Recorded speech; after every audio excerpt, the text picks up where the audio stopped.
Good morning, everybody. I thought I'd just take you on a little walkthrough of my little experimental container garden that I've been showing you pictures of here on Facebook. I am learning a lot this year, just doing this for the first time. So this is my little tub of romaine lettuce and some watermelon radishes. And I do have one little sprig of romaine that is kind of making it okay. These watermelon radishes are doing all right. They're just laying over just a tiny bit. Actually, I see a few more sprigs of lettuce, so that's a good thing. My iceberg summer crisp ice queen is not doing anything. I may have to replant these seeds, so that's just one of those things that happens. This little container over here is bok choy lettuce, and it's really doing awesome. And also has some nasturtiums, I'm not sure how to pronounce that, that's doing real well. And that's supposed to be a good little plant, they say, to deter other garden pests, but it's also something that flowers and you can actually eat it in your salads. So that sounded interesting to me to try.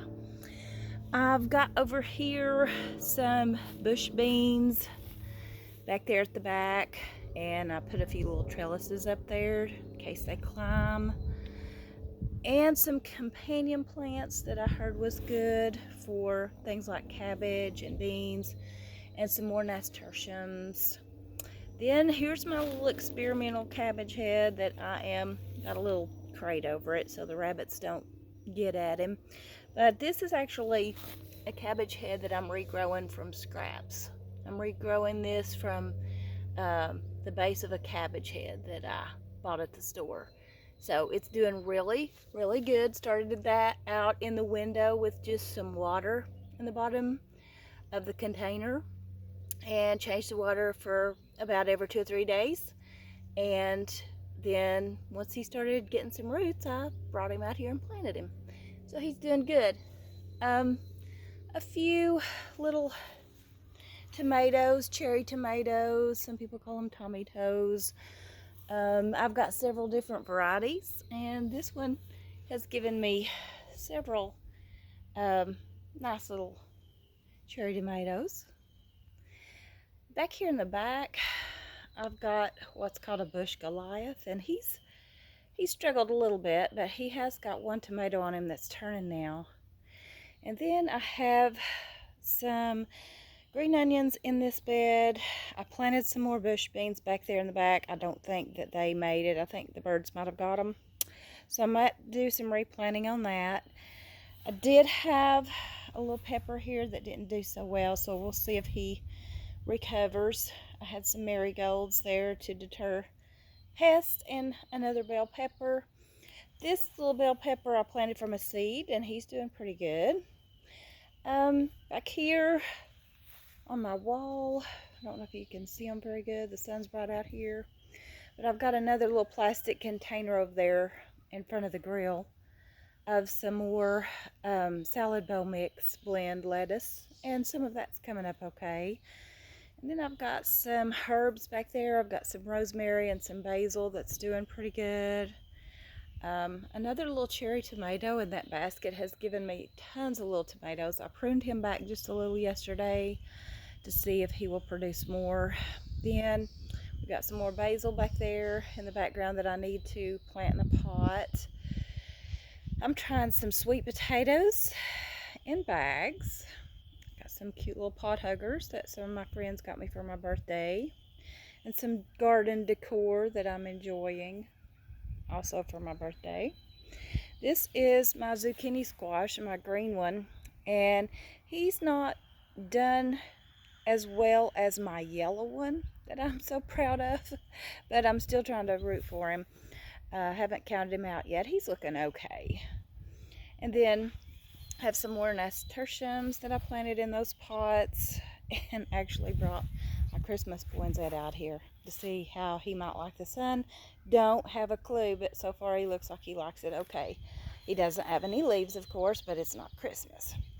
Alright, another tomato plant. This is also planted with some companion plants, which is supposed to be good pollinators, some petunias to draw the bees in to try to pollinate my little tomato plant.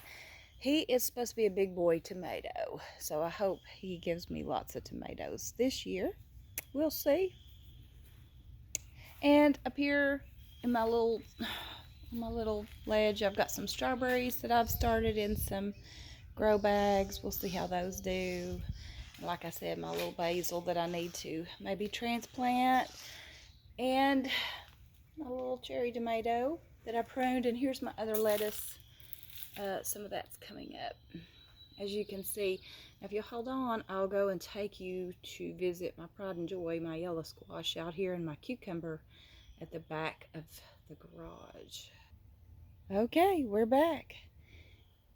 Here's my pride and joy. He's doing the best. It's the yellow squash, and I don't know if you can see down in there, but I have learned that there's these male blossoms and there's the female blossoms, and the female has the fruit and the flower at the end of the fruit.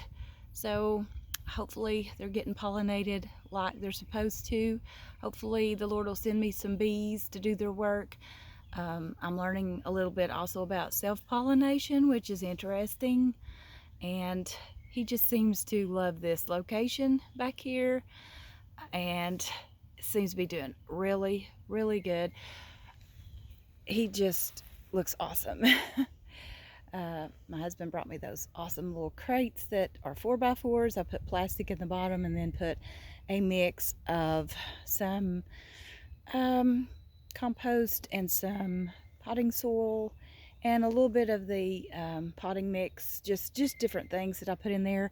I did learn a little tip that you can actually use things like some cardboard at the bottom, some filler, maybe some hay, and then do your potting soil or topsoil compost mix.